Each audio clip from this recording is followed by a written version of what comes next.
Okay, now that we have our headline news app at a basic level, let's add in some advanced features.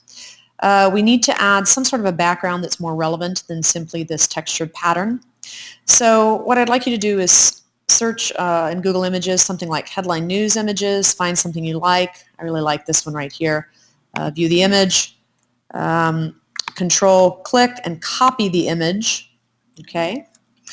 And then we're going to need to paste this, but instead of pasting it on every single page, we're going to go to something called the wallpaper. You can access that through Project and clicking on Wallpaper, or you can go to Pages, Wallpaper, and open that up.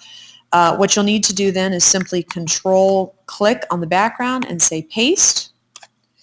You can either stamp it like this, or you can stamp it full page. And then lastly, while this looks super cool and it's content relevant, it's going to really be distracting with the text boxes in front of it. So open up your painting and clip art palette, use the filled in rectangle and some sort of a color. I'm actually going to use the eyedropper to select this color. And again, stay at about the 50% opacity mark. And you can either completely cover the background or leave some sort of an edge and create sort of a mask in order to still be able to see that background, but able to still see the text boxes on top without any interference. If you ever need to undo something, just Command Z and go again. For instance, if you want this a little darker, one more time. Okay. If you don't like it at all, you can clean, and that will remove the image, and you can try once again. All right, now we can close up that painting and clip art palette, move over to our pages. You'll notice that I kind of see two things at once. I see that wallpaper as well as the previous background I placed. So if I type in clean, that will remove that previous background, clean, and now I've got it all cleaned up. Okay, so that's the first thing for the wallpaper. Don't spend excessive time trying to find a nice background. Please make sure it's clean and school appropriate, but find something that looks cool. Now, if you decide that this headline news with the black is kind of conflicting or interfering with reading the title as well as that background, you can always go ahead and use the eyeball, click on that, and edit it. If you're going to edit what is inside the text box, you'll need to make it opaque, so remove the transparency. You can re-highlight it, maybe make it another color, whatever you choose, just to give it some differentiation. Let's see how that looks. Then Control-click, make it transparent again. Totally up to you. Okay, you can adjust that simply by opening it back up, making it opaque, doing your editing, and then making it transparent once again. Do not make these text boxes that the user uses or types into transparent, and on page 2, this must not be transparent either. Anything that the user is going to type into or that you will output information or text or data into must remain opaque. If the text box is simply being used for a title or a label, you can make it transparent. Okay?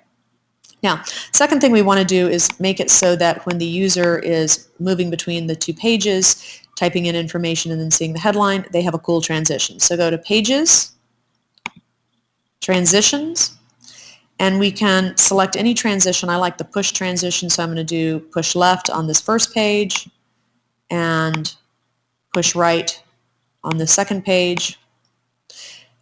Let's look at this effect. I like that. All right, so I'm going to keep that. Thirdly, you can go back to your procedures now and add in any additional parts that you want. As far as your inserts, you can add in some new text boxes on page 1 to have some new variables that the user will supply information into, and then assemble that into your headline so that it looks really cool and has maybe a longer story or a longer headline, or change it all together. Maybe it could be a crazy name for a recipe, it could be a weird new name for a song, it could be anything that you want that's going to be text-based. Okay? The other thing you can do is go into your text boxes, and whether there's text in there or not, go to text size and make the cursor larger. You can even change the color and the font. Okay? And again, it doesn't matter whether there's text in there or not. Do the same on page 2. You can make this text really large. And that way it looks a little more readable, and also, especially on this second page, when we get to the Write the News, it's going to look a little larger on that headline. So Donald Trump, million, candy, Kit Kats, Write the News. There you see it much larger. Okay. By pressing this little screen right here, you will see what the user sees in user interface mode as opposed to app development mode. And you can always get back to this app development mode by pressing the escape key. Okay. Lastly, and this is a really cool feature, at the end of your Write News procedure, just before the end command, type in the word say, and then whatever the name of this text box is here, the headline. Okay, so say headline. What's going to happen is that it will read, using the text-to-speech translator within your computer, anything that's inside this box. Any word that it knows. If you use some really strange word, it's not going to be able to do that, but 95% of what you typed is going to work. So let's see how this works. I'll type startup to get it going, and also press the viewer interface screen. So fill in the boxes, press the button. Okay, my dog's name is Rocky.